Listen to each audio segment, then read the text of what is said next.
Hi students, 12th max exercise 4.2 la 5th la second sum. Find the value of cos inverse of 1 by 2 plus sin inverse of minus 1. இந்த cos inverse of 1 by 2 example sumலையும் பார்த்தோம், இதில் first sumலையும் பார்த்துருக்கோம். So அதே தான் answer. இந்த sin inverse of 1 மட்டும் நம்ம கண்டுபிடிச்சா போதும். ஓகேவா? cos inverse of x, அந்த cos function y equal to cos inverse of 1 by 2. Okay, so cos inverse of function cos inverse of minus 1 to 1 tends to 0,5 இந்த ரேஞ்ச் இருந்துச்சுன்னா cos inverse of x equal to y ன்னு இருக்கிறது if and only if cos y equal to x நம்ம எழுதலாம். இது definition.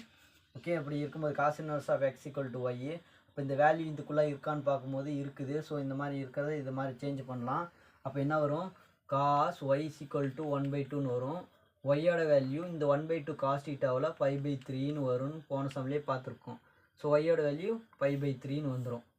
So இது okay. இப்போ அது பார்க்குறோம். sin inverse of y is equal to sin inverse of minus 1. So இது sin inverse of function பார்க்கும்போது sin inverse of x is such that minus 1,1 tends to minus 5/2, 5/2ன்னு வரும். ஸோ இந்த மாதிரி range and domain இருக்கும்போது sin inverse of x equal to yங்கிற ஃபங்க்ஷனை if and only if என்ன எழுதலாம்? sin y equal to xன்னு எழுதலாமா? So இப்படி எழுதும் போது இங்கே பாருங்கள், இந்த ஃபங்க்ஷன் என்னவா மாறினா sin y is equal to minus 1ன்னு வந்துடும்.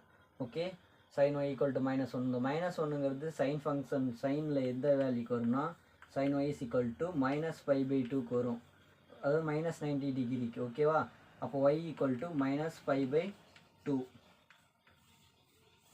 ஸோ இதை கொண்டு போய் கொஷினில் அப்ளை பண்ணும்போது cos inverse of 1 by 2 plus sin inverse of minus 1 equal to இதோட வேல்யூ 5/3 மைனஸ் இதோட வேல்யூ 5/2.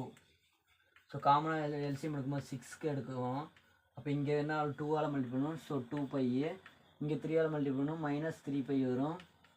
3πயில் 2π மைனஸ் ஆகிடுச்சுன்னா 1π வரும். பெரிய மைனஸ்ங்கிறதுல மைனஸ், ஸோ minus 5/6. 2πலேருந்து 3π மைனஸ் பண்ணால் minus 5/6. ஸோ இதுதான் இதோட ஆன்சர்.